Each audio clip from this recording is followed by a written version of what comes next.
Welcome to another OCD recovery YouTube video. I'm going to be talking a bit today about how OCD feels, a bit about the journey. So most of you will relate to this.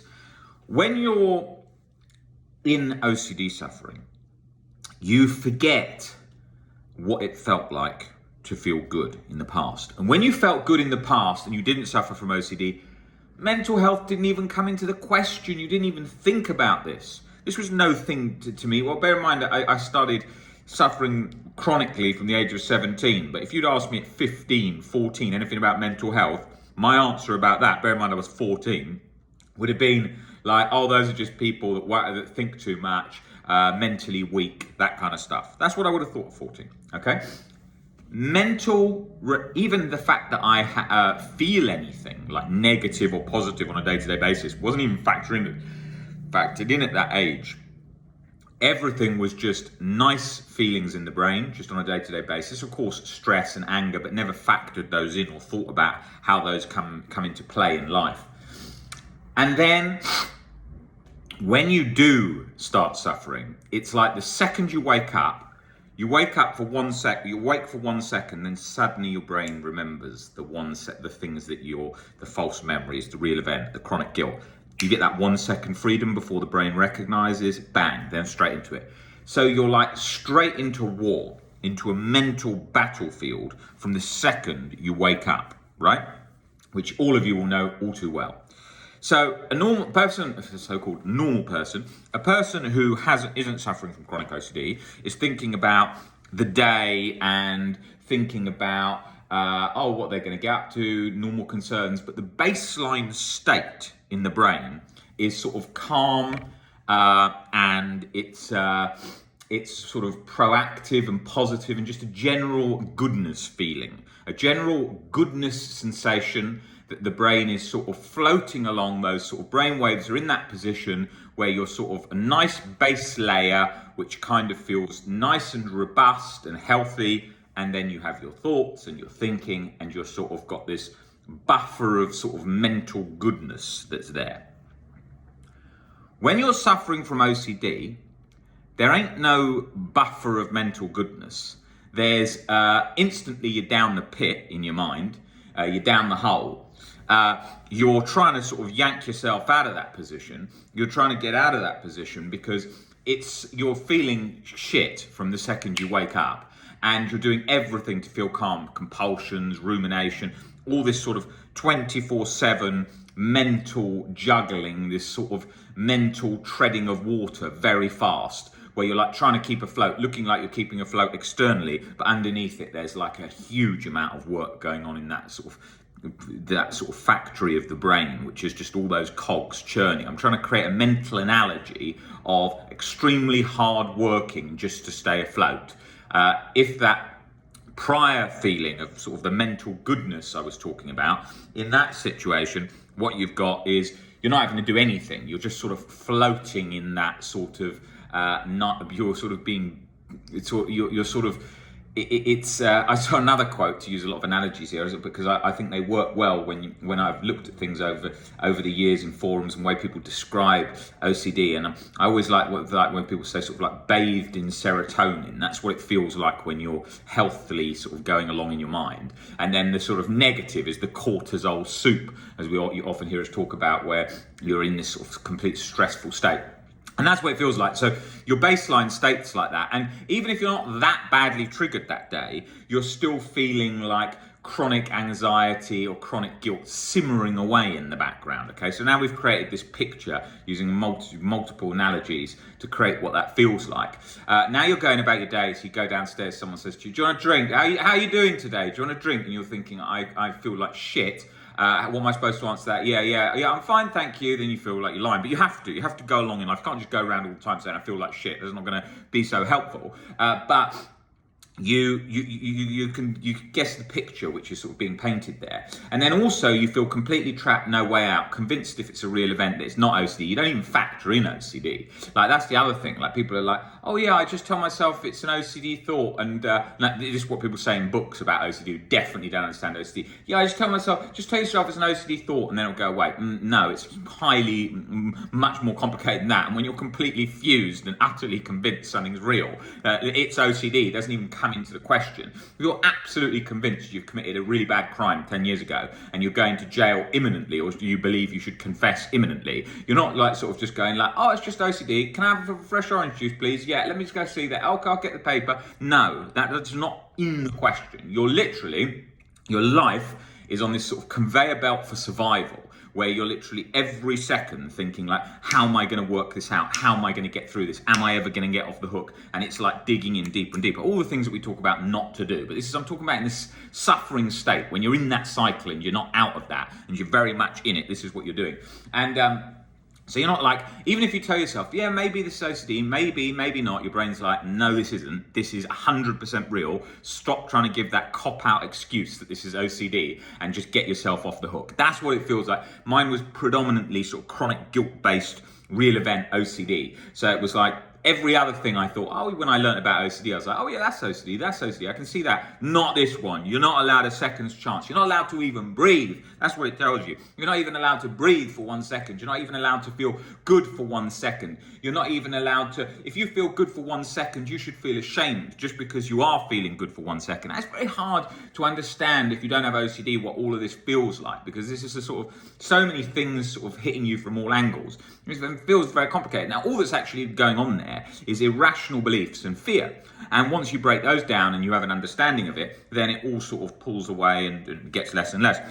But when you're very much in it, you can't see this. You really can't see this. And you're really super sort of fused, glued to that thought of fear. And even when you do start bringing in the thoughts of thoughts, and yes, I'm having OCD thought, trying to sort of get a bit of distance with it, which is a very important part of the journey, learning to create distance with OCD thoughts, learning to become more at peace with OCD thoughts, learning to have distance with whatever the brain's come up with. Yes, but when you're really fused to real event, chronic OCD, you ain't getting much sort of movement going between those cogs that are fused together there, without a good understanding of sort of self-acceptance and breaking down that catastrophized thinking. You may get sort of glimmers of hope, but certainly not long-term, no chronic guilt or chronic anxiety sort of as your baseline state, which I was in for numbers and numbers of years, having done a huge amount of work on changing my relationship with OCD thoughts, meditation, mindfulness, and so on. And the brain was just like, yeah, I get all that. That's great that you've done all that, but there's a 0.001% chance, and I ain't bending on that. And so therefore you've got to have a full flood of negative experience latched on. And it's not like it's you. You can be aware of something. It feels like it's being done to you. So that chronic-like state is latched. That's not something that you can just, I mean, the phrase that I often say is, OCD doesn't take orders from thoughts, it takes orders from beliefs. So you can't just sort of lightly tell yourself like, oh yeah, I kind of get that, I kind of get this. It's like, well, no, but you don't believe that, so I'm staying locked on. So to change those cogs, to get that movement, the only way to do that is to really get in there and change those irrational beliefs, fueling that chronic guilt and chronic anxiety. Then that eases off. Then you can create much more distance. But you're going to still need those tools for the beliefs, even when you have got more distance in the future, because what happens is you get relatched on something, a new real event, a new life event that's difficult and challenging or something like that.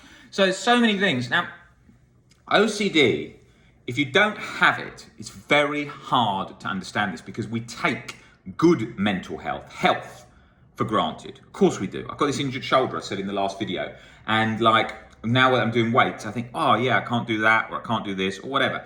And so you take that for granted, okay? Mental health you take for granted. People, how does people with that so-called normal people again, who haven't got chronic anxiety, OCD and so on, how do they get out of bed? They wake up a little bit tired, they get on, they have a coffee, off they go, boom. That's it, right? There's no having to think, what time do I get to bed? Did I drink?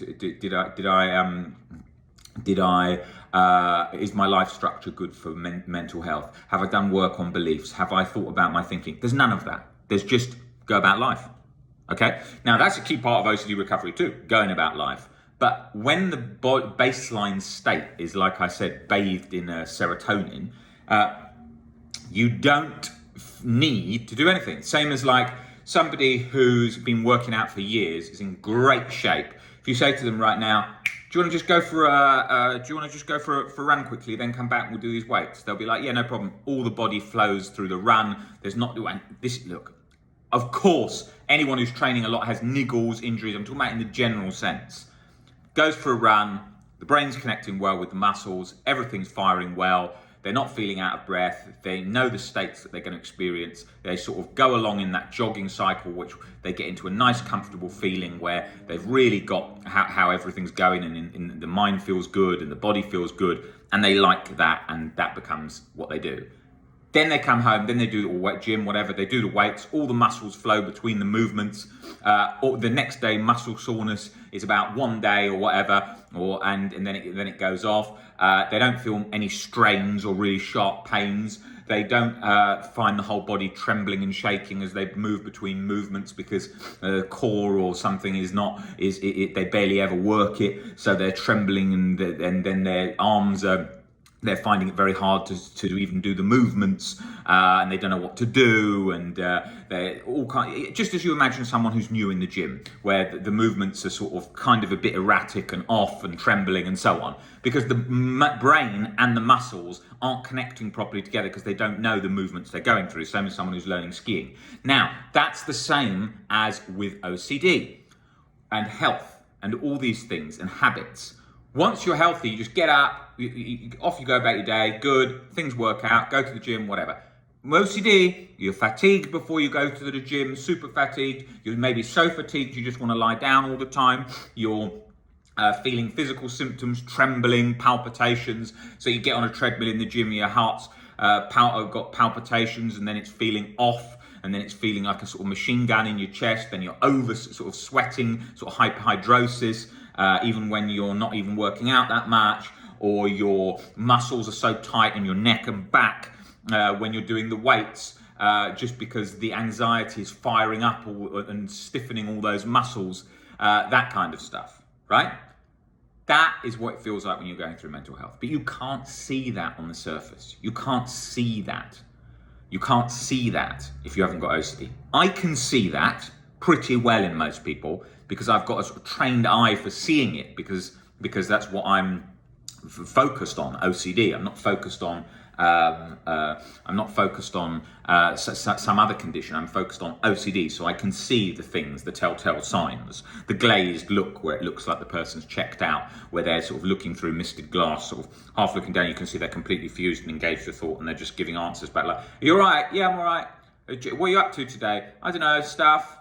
Like, just like that, because any more mental energy and engagement than that is too tiring to even venture down the path with.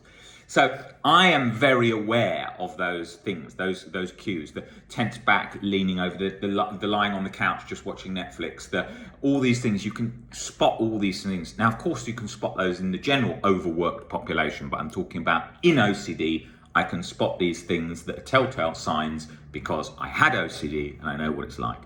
And I have OCD, but I don't suffer from it.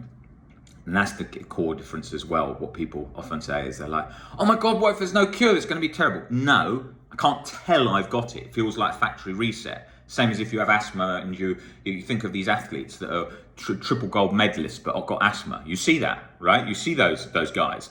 They can't notice it. They're so fit, but they can get it on certain cues, and certain things could trigger it in a certain situation. And same as for me.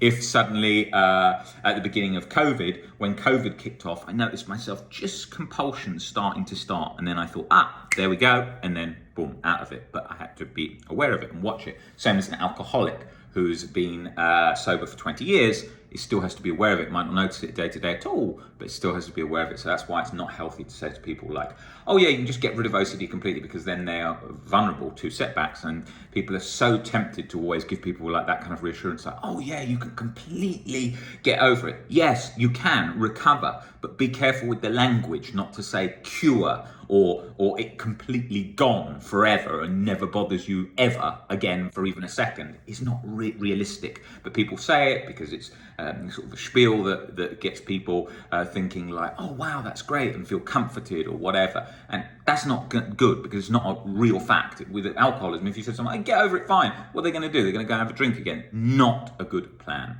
So we've got to be aware of the situation of having OCD, but it not having us. And that's the key difference. Guys, I will be back on here with another in detail video on the experience of OCD, because I think that needs a lot of coverage, especially for friends and family. This is good. You can share this with your parents, your friends who want to know a bit about what it can feel like to have OCD, and there's an explanation of it. And the hope for recovery. If you do the work, you can recover, of course, but you've got to work through the steps towards recovery. Guys, great to see you all on here. I will be back very soon. Take it easy, guys. See you later. Bye.